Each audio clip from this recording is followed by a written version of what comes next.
এই যে আপনাকেই বলছি যে এখন আমাকে দেখছে, আপনারা হয়তো ভাবতেছেন সাব্বির কি ফেসবুক নিয়ে পড়ে থাকে সারাদিন, কিন্তু না, সাব্বির এর পাশে পড়ালেখাও করে, আবার এর পাশাপাশি বিজনেসও করে। কিন্তু কি বিজনেস? আসেন আমার সাথে আসেন, আসেন। কিন্তু না, সাব্বির শুধু পড়ালেখা করে না, সাব্বির সব ধান্দাই আছে। সাব্বিরের একটা গরুর ফার্মও আছে। শুধু গরুর ফার্ম না, এরপরে আমার একটা জিনিস দেখেছি, আমার একটা ফার্ম না, দুইটা ফার্ম আছে। এই যে আমার লাল চা, এই যে আমার লাল চা দুইটা, যেগুলোকে আমি প্রতিদিন নিজে হাতে খাওয়াই, নিজে হাতে পালন করি। এই যে একটা লাল চা আমার, এই যে আমার কালা চা আছে দুইটা আমার, এই যে দুইটা কালা চা। এই যে এটা সেদিনকে কিনা হয়েছে, এটা সেদিনকে 1 লাখ টাকার মতো দিয়ে কিনছি, একটা ফ্যামিলি থেকে কিনে আনছি। ওর অনেক কাগজ ছিল, বাসা আসার পরে একটু পরিবর্তন হয়েছে। আর এইটা এই যে লাল চাটা, এটা হলো বকনের বাচ্চা। এটা আমাদের নিজের বাড়ির বাচ্চা, নিজের এই যে এটা থেকে আর কি আইছে। এটা আবারও মেবি 5-6 মাস পর বিয়ে হবে, গাবিন আছে। এইটা এই দুইটা, এটা সবাই আমাদের বাসার। ওই দুইটা আমরা কিনছিলাম।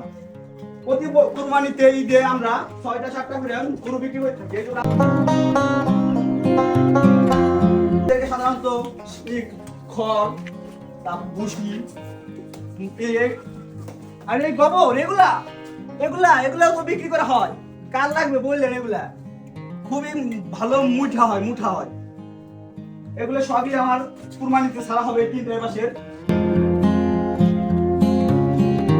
একটু ভয় আজকে ক্যামেরার জন্য একটু ভয় পাইছো না? একটু কাছে দেখাই এদিকে আয়। আচ্ছা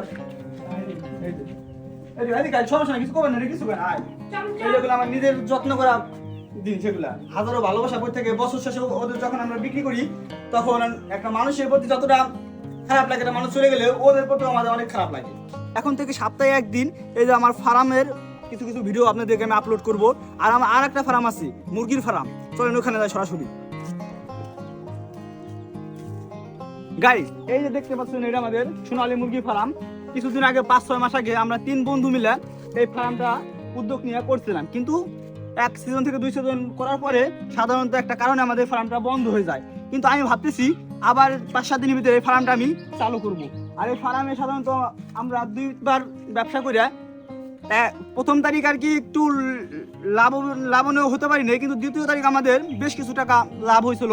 কিন্তু কোনো কারণে 3 জন থাকার কারণে ফার্মটা অফ হয়ে যায়। আসেন ফার্মটা দেখায়, ফার্মে সোনালী মুরগির ফার্ম যে কিভাবে করতে হয়, কেমন করলে আপনি লাভনীয় হবেন, এটা দেখেন। এই যে এই ফার্ম মাসাল করে দিয়ে আমরা এই ফার্মে সাধারণত এই যে এটা আপনি সাধারণত 1, 2, 3, 4, 5টা খাম দিয়ে তৈরি, 2 পাশে, তাতে আপনি 150 মুরগি ইজিলি পালতে পারবেন। আর আমাদের ফার্মে দেখেন 150 মুরগি পালার জন্য কত ধরনের ওষুধ ব্যবহার করা হয়েছে। আমাদের ব্যবহার করতাম এই যে আমরা আগে, এগুলো হয়তো আপনারা ভাবতেছেন মুরগিকে তাড়াতাড়ি বড় করার জন্য ওষুধ খাওয়াচ্ছি, কিন্তু না, রোগ থেকে প্রতিরোধ রাখার জন্য মুরগিকে যেসব ডোজ দেওয়া হয় সাধারণত আমরা সেই সব ডোজ দিই। কিন্তু মাংস বাড়ানোর জন্য আমরা কোনো প্রকার কোনো মেডিসিন বা কোনো ওষুধ আমরা ব্যবহার করিনি। আর এখন আপনাকে বলি, একটা ছাত্র বা একটা স্টুডেন্ট হলে যে খালি পড়ালেখাই করতে হবে, কিন্তু না, তা না। আপনারা আমার মতো করেন, একটা পড়ালেখার পাশাপাশি একটা ব্যবসা করেন, ছোটখাটো ব্যবসায় কখনো ছোট ভাববেন না। এই ছোট ব্যবসায় আপনার একদিন বড় হইতে পারে। আমিও তাই ভাবছি যে আমি আমার পড়ালেখার পাশাপাশি আমাদের গরুর ফার্মটা যদিও আমি ফুল টাইমটা দেই না, মুরগি ফার্মটাকে আমি বেশিরভাগ ফুল টাইমটা দিই।